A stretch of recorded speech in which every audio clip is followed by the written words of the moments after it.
பாப்பு குடும்ப உறவுகளே அனைவருக்கும் வணக்கம். எல்லாரும் எப்படி இருக்கிறீங்க? ஹாப்பியா இருக்கிறீங்களா? பொங்கல் லீவு 5 நாள். 5 நாள்ல இன்னைக்கு ஒரு நாள் போயிடுச்சு. இன்னும் 4 நாள் இருக்குது. 4 நாளும் ஹாப்பியா அவங்க ஃபேமிலி கூட சந்தோஷமா இருங்க. நான் நடந்த ஒரு உண்மை சம்பவத்தை உங்க கூட ஷேர் பண்ணிக்க போறேன். எனக்கே தெரியாது, இன்னைக்கு தான் அந்த ஒரு ஸ்டோரியே எனக்கு தெரியும். உண்மையா நடந்தது, நிறைய பேருக்கு பிரயோஜனமா கூட இருக்கும்.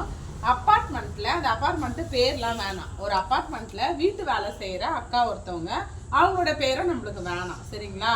அவங்க அவங்க வீட்டுல 15 வருஷமா வீட்டு வேலை செய்யறாங்களாம்.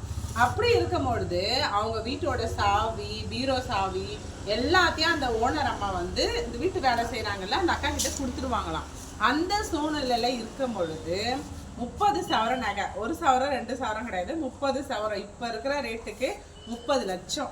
அதுல அந்த அக்கா என்ன பண்ணிட்டுக்கிறாங்க, ஒரு சேட்டு கடையில எல்லாத்தையும் எடுத்துன்னு போயிட்டு வச்சுட்டு பாதி நகை வித்துட்டு வீடு கட்டிட்டாங்களாம். மீதி 20 சவரம் நகை சேட்டு கடையில வச்சிருக்கிறாங்க போல. ஆனா அந்த ஓனர் அம்மாவுக்கு ஃபர்ஸ்ட் டைம் கொஞ்சம் ஷாக்கா இருந்துக்குது. ஐயோ, இவங்க நகைலாம் எடுக்கிறாங்களே, நம்ம கேமரா போட்டு பார்ப்பேன்னு சொல்லிட்டு வீட்டில் கேமரா வச்சு எலி பிடிக்கிறோம்ல, அந்த எலி வலையில் அது மாதிரி அந்த அக்காவை பிடிச்சிட்டாங்க. பிடிச்சிட்டு செம்ம அடி. ஒரு சேட்டு கடையில் வச்சாங்கல்ல, அந்த சேட்டையும் கூப்பிட்டு என்கொயரிலாம் பண்ணி பார்த்தா இவங்களுடைய மொத்த நகையும் அந்த சேட்டுக்கிட்ட தான் இருக்குது. சேட்டு மேலே தப்பு கிடையாது. நம்ம ஒரு அடகு கடையில் போகிறோம், நகை வைக்க சொல்லி கொடுக்குறோம், அவங்க பழக்கமானவங்க அப்படின்னு வைக்கிறாங்க. இதில் ரொம்ப முக்கியமாக கவனிக்க வேண்டிய விஷயம், நான் தான் நம்ம வீட்டில் வேலை செய்கிறவங்களா இருந்தாலும் நம்ம சேஃபாக இருக்கணும். வீட்டு சாவி, பீரோ சாவி, பெட்ரூம் சாவி அதெல்லாம் அவங்கக்கிட்ட கொடுக்கக்கூடாது. இன்னொரு விஷயம் அவங்களுடைய ஏழ்மை கூட ஒரு காரணம். அவங்க வீடு கட்டிட்டு ரொம்ப நாளாக அந்த வீடு கட்ட முடியாமல் இருந்திருக்குது. எல்லாரும் மனிதர்கள் தானே, நகையை பார்க்கும்போது இவங்க போட மாட்டாங்க, சும்மா தானே வச்சுக்கிறாங்க. ஒருவேளை அவங்க நம்ம எடுத்து வச்சுட்டு நம்மளுக்கு எதனா காசு வந்ததோ மூட்டு திருப்பி அங்கே வச்சிடலாம் அப்படின்னு கூட நினச்சிருப்பாங்க. ஆனாலும் எது எப்படியா இருந்தாலும் திருடுறது ரொம்ப ஒரு தவறான விஷயம். பிச்சை எடுத்துடலாம், கடனாக வாங்கிடலாம், கேட்டு வாங்கி சாப்பிட்டுடலாம், எனக்கு இது மாதிரி கஷ்டம் இருக்குதுன்னு சூழ்நிலையை சொல்லி புரிய வைக்கலாம். ஆனால் திருடவே கூடாது.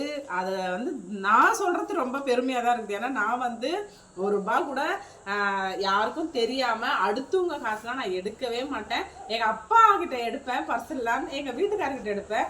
எங்கள் வீட்டுக்காரர் ஒரு நாள் சொந்த வீட்லேயே திருடுறியா, என் பர்சல் நீயாண்டி காசு எடுத்தேன்னாரு. அதுல அந்த பர்சல் கூட காசு எடுக்கிறது இல்லை. அதனால யாருமே திருடாதீங்க. திருடுறது ரொம்ப ஒரு தவறான செயல். கேட்டு வாங்கி நம்ம அவங்க கிட்ட கேட்டு வாங்கிக்கலாம்.